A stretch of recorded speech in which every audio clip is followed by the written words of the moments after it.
നീല നിലവേ നിലവിലഴകെ താരമരികെ വിരിയും.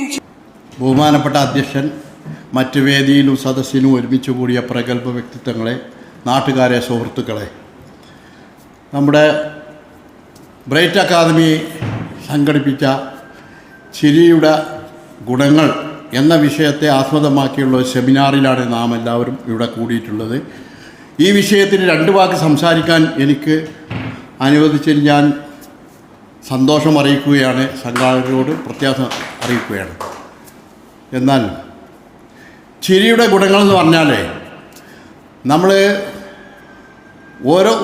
പല ആളുകളും പല സൈസിലാണ്. ചിലപ്പോൾ ചിരി അങ്ങനെയൊന്നും ചിലർക്ക് എന്ത് തന്നെ കണ്ടാലും, ഇവിടെ ഇപ്പോൾ മാമുക്കോയ വരുന്നുണ്ട്, അല്ലെങ്കിൽ നമ്മളെ സിനിമാ നടന്മാർ ജഗതി ശ്രീകുമാർ വരുന്നുണ്ട് പറഞ്ഞാൽ ചിരിക്കാത്ത ആളുകളുണ്ട്. ഇപ്പോൾ നമ്മളെ ഈ കൂടെ തന്നെ ചിരിക്കാത്ത ആളുകളുണ്ട്. ഇത് എന്തുകൊണ്ടാണ് ആദ്യം മനസ്സിലാക്കണം. ഇവിടെ അസ്ഹർ സാർ പറഞ്ഞ ചെറിയൊരു ഭാഗം തന്നെ ഞാൻ പറയുന്നത്, ചിരിച്ചാൽ ആരോഗ്യം കൂടും, ആയുസ് കൂടും. അതുപോലെ തന്നെ ഒരു കച്ചവടക്കാരനാണെന്നുണ്ടെങ്കിൽ ഇപ്പോൾ സിയാബിനൊക്കെ അസലായിട്ട് അറിയാം, രാവിലെ 9 മണിക്ക് ചിരി തുടങ്ങിയാൽ അദ്ദേഹം 9 മണിക്ക് പീടി അടയ്ക്കുന്നത് വരെ അദ്ദേഹം ചിരിച്ചുകൊണ്ടേ നിൽക്കും. ചിരിച്ചത് ഇവിടെയൊക്കെ കടച്ചിൽ തുടങ്ങും. അതുപോലെ തന്നെ നമ്മളെന്തെങ്കിലും ആഘോഷങ്ങൾ വീട്ടിൽ, കല്യാണം, അതുപോലത്തെ എന്തെങ്കിലുമൊക്കെ ഉത്സവങ്ങൾ വീട്ടിലുണ്ടാകുകയാണെന്നുണ്ടെങ്കിൽ ഈ വരുന്നവർക്കൊക്കെ നമ്മൾ കൈ കൊടുത്തിട്ട് അവരോട് നമ്മൾ ചിരിക്കും. ചിരിച്ചിട്ട് എന്ത് ചെയ്യും, 1 മണിക്കൂറോ 1.5 മണിക്കൂർ. ഇപ്പോൾ കഴിഞ്ഞ ആഴ്ച എൻ്റെ വീട്ടിൽ ഒരു കല്യാണം ഉണ്ടായിരുന്നു. ഒരു 1.5 മണിക്കൂറൊക്കെ നിന്നിട്ട് നമ്മൾ ഇതവിടെയൊക്കെ കടച്ചിൽ തുടങ്ങി. ചിരി നിൽക്കാതെ നമ്മൾ ചിരിക്കും. പിന്നെ ചിരി ഒരു അഭിനയമായിട്ട് വെറുതെ നമ്മൾ ചിരിക്കണ കോലം കാട്ടും, അവർ ചിരിക്കും, കയ്യ് തരും. അങ്ങനെ ചടച്ചിട്ട് പിന്നെ ഞാൻ പള്ളിയിൽ പോയി വരച്ചാൽ ഞാൻ രക്ഷപ്പെടുന്നു. അപ്പോൾ അങ്ങനെ ചിരിയുടെ ഒരാൾ ഇലക്ഷന് നിൽക്കുകയാണെന്നുണ്ടെങ്കിൽ അദ്ദേഹം നോമിനേഷൻ കൊടുത്താൽ അപ്പം തുടങ്ങി ചിരി. ആ ചിരി പിന്നെ അവൻ നിർത്തുന്നത് ഈ വോട്ട് മുഴുവൻ എൻ്റെ പെട്ടിയിലായതിന് ശേഷം അവൻ വിജയിക്കാൻ പോവാണ്. ആ സമയത്ത് കയ്യടിക്കും, ചിരിക്കും. അങ്ങനെ ഓരോ നമ്മളെ ചിരിനെ പറ്റി ഇനിയും പറയുകയാണെന്നുണ്ടെങ്കിൽ ഇവിടെ ഒരുപാട് നേതാക്കന്മാർ പറയാനുള്ളത് കൊണ്ട് ഞാൻ തീരെ നീട്ടിക്കൊണ്ടുപോകുന്നില്ല. ഈ പരിപാടിക്ക് എല്ലാവിധ ആശംസകൾ നേർന്നുകൊണ്ടും ഈ പരിപാടി വൻ വിജയമാവട്ടെ എന്ന് പ്രാർത്ഥിച്ചുകൊണ്ടും ഇത്രയും നേരം എൻ്റെ ശബ്ദം ശ്രവിച്ച എല്ലാവർക്കും എൻ്റെ സ്നേഹവും സന്തോഷവും അറിയിച്ചുകൊണ്ട് ഞാൻ നിർത്തുന്നു. നന്ദി, നമസ്കാരം. മൂസാജി വളരെ ഭംഗിയായിട്ട് ചിന്തിപ്പിച്ചു, ചിരിപ്പിച്ചു. പരസ്പരം വ്യത്യസ്ത സ്ഥലങ്ങളിലുള്ള ആളുകളാണ്, ഒരു നാട്ടുകാരല്ല. എല്ലാവരും ഒന്ന് കാണാനും പരിചയപ്പെടാനും ഈ വേദിയിൽ അവസരം കിട്ടി. ഇന്ന് ഇവിടെ വന്ന് 1:30 മുതൽ 5 മണി വരെയുള്ള 3.5 മണിക്കൂർ അടിപൊളിയായിരുന്നു. വിചാരിച്ചതിനേക്കാളും രസമുണ്ടായിരുന്നു. ഞാൻ ട്യൂഷന് ഉണ്ടായിരുന്നു, എല്ലാ ഞായറാഴ്ച ട്യൂഷൻ ഉണ്ടാവും 12:30 വരെ. പക്ഷേ 11:30 ആയപ്പോൾ പിക്ക് ചെയ്ത് ഇങ്ങോട്ട് വന്നതാണ്. അടിപൊളിയായിരുന്നു. ഒരിക്കലും ഒരു വേസ്റ്റായി പോയി എനിക്ക് തോന്നിയിട്ടേ ഇല്ലാത്ത നിമിഷങ്ങളായിരുന്നു. പിന്നെ സാറ് പറഞ്ഞ ആ കളികളൊക്കെ നമ്മൾ പ്രീ പ്രൈമറി KG ആ ഒരു ലെവലിലേക്ക് കൊണ്ടുപോയൊരു.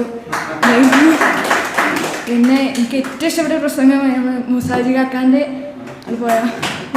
അതായിരുന്നു. നല്ല രസമുണ്ടായിരുന്നു. കൂടാതെ എൻ്റെ ജോലിയിൽ കുറച്ച് കാര്യങ്ങൾ പ്രയോഗിക്കാനും കഴിഞ്ഞു എന്നുള്ളതാണ്. കാരണം കഴിഞ്ഞ ആഴ്ച സാറ് ഒരു പാട്ട് ഇവിടെ ചൊല്ലി തന്നിരുന്നു. പരിപാടിയെല്ലാം അടിപൊളിയായിരുന്നു. വിഷയം അങ്ങനെ തന്നെ ആയിരുന്നല്ലോ, ചിരിയും ആരോഗ്യവും. പിന്നെ എനിക്ക് നമ്മൾ എന്ന് പറയുന്ന പോലെ അസർ സാർ വരുമ്പോൾ അതിനൊരു എനർജറ്റിക് ഉണ്ട്. അസർ സാർ അതേമാതിരി അതിന് ചിരിയുടെ മാലപ്പടക്കമായി നമ്മളെ മൂസാജി. വളരെയധികം സന്തോഷം തോന്നുകയാണ്.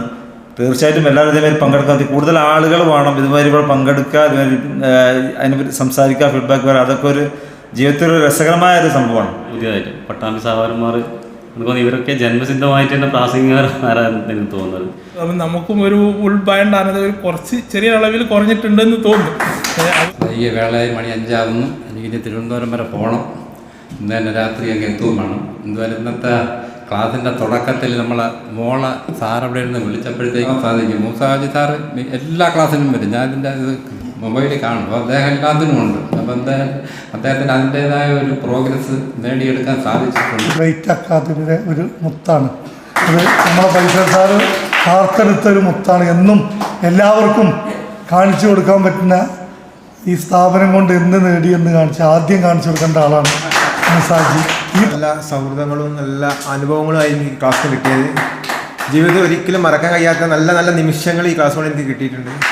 അപ്പോൾ എന്തായാലും ഇവിടെ വന്നു കഴിഞ്ഞാൽ ആ ഒരു പോസിറ്റീവ് എനർജിയും ഒരു എന്തൊക്കെയോ കിട്ടിയിട്ടാണ് ഇവിടെ നിന്ന് പോകുന്നത് എന്നുള്ള ഒരു നല്ല ബോധമുണ്ട്. ഓഡിയൻസിനെ ഇങ്ങനെ കയ്യിലെടുത്തുകൊണ്ട് ഇങ്ങനെ സംസാരിച്ചെന്നുള്ളത് എന്തായാലും മുസാജി വെൽ അഭിനന്ദനങ്ങൾ.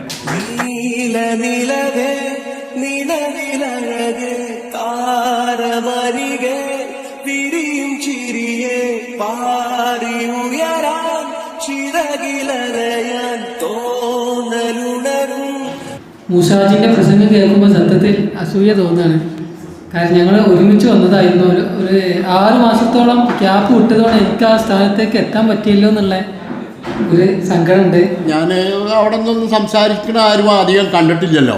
ഇയാൾക്ക് എങ്ങനെയൊക്കെ കിട്ടി? ഇത്രയും ആളുകളുടെ ഇടയിൽ ബസ്സുകൾ ഇങ്ങനെ ബ്ലോക്കായി പോകുന്നുണ്ട്, ആളുകൾ നോക്കി കൈയടിക്കുന്നുണ്ട്. അപ്പോഴും ഞാൻ 1-2 വർത്തമാനങ്ങളൊക്കെ പറഞ്ഞിട്ട് ഈ ആളുകളൊക്കെ ഒന്ന് എല്ലാവരെയും ഒക്കെ ഒന്ന് വണങ്ങി എല്ലാവരെയും ഒക്കെ നന്നാക്കി സംസാരിച്ച് ഞാനങ്ങോട്ട് തുടങ്ങി നീലനിലവേ നിലവിലഴകെ താരമരികെ വിരിയും ചിരിയെ പാറി ഉയരാൻ ചിറകിലരയാൻ